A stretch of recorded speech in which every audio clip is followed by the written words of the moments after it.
কেন্দ্রীয় সরকার মানে কেন্দ্রের বিজেপি সরকার যেভাবে লাগাম ছাড়া পেট্রোল ডিজেল গ্যাস এসবের দাম বাড়িয়ে চলেছে, পেট্রোল এবং ডিজেলের দাম গত 10-12 দিনে 15ই মে থেকে শুরু করে তিনবার বেড়ে গেল।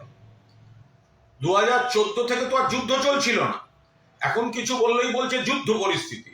2014 থেকে তো যুদ্ধ চলছিল না, তাহলে এই দামটা বাড়ছে কি করে? আর যদি যুদ্ধ পরিস্থিতি থাকে বিকল্প ব্যবস্থা হয়নি কেন? এটা তো কেন্দ্রের নীতির ভুল।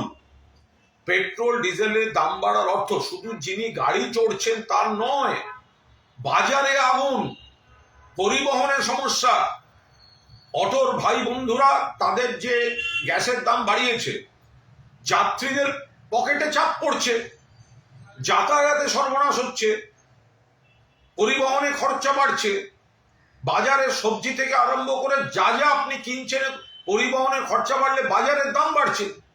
আনুষঙ্গিক আরো সমস্যা তৈরি হচ্ছে। স্কুলে নোটিশ দিতে হচ্ছে যে জ্বালানি খরচা কম করতে হবে। দুদিন বাদে বিদ্যুৎ থেকে শুরু করে সমস্ত জিনিসে একটা সামগ্রিক চাপ নেমে আসছে। এই পেট্রোল ডিজেলের দাম ঘুরে ফিরে কর্মসংস্থান থেকে শুরু করে মধ্যবিত্ত নিম্নবিত্ত শ্রমজীবীর বাজেট খরচ সবের উপর চাপ দিচ্ছে কেন্দ্রের এই বিজেপি সরকার। ভোটের সময় ডেলি প্যাসেঞ্জারি করে কত মিষ্টি মিষ্টি কথা, একবারও তো বলেননি যে ভোট শেষ হলেই সবার দাম বাড়ানো হবে। ডোমেস্টিক গ্যাস থেকে অটোর এলপিজি থেকে পেট্রোল ডিজেল সবকিছুর দাম জননেত্রী মমতা বন্দ্যোপাধ্যায় বলেছিলেন যে ভোট শেষ হলেই এইসবে কোপ পড়তে শুরু করবে।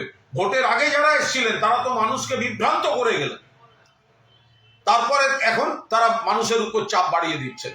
সর্বভারতীয় তৃণমূল কংগ্রেস পেট্রোল ডিজেল সহ সব রকম জ্বালানির মূল্য বৃদ্ধির তীব্র নিন্দা করছে এবং পার্টি যথাযথভাবে বিষয়টায় নজর রাখছে এবং যথাযথ ব্যবস্থা নেবে।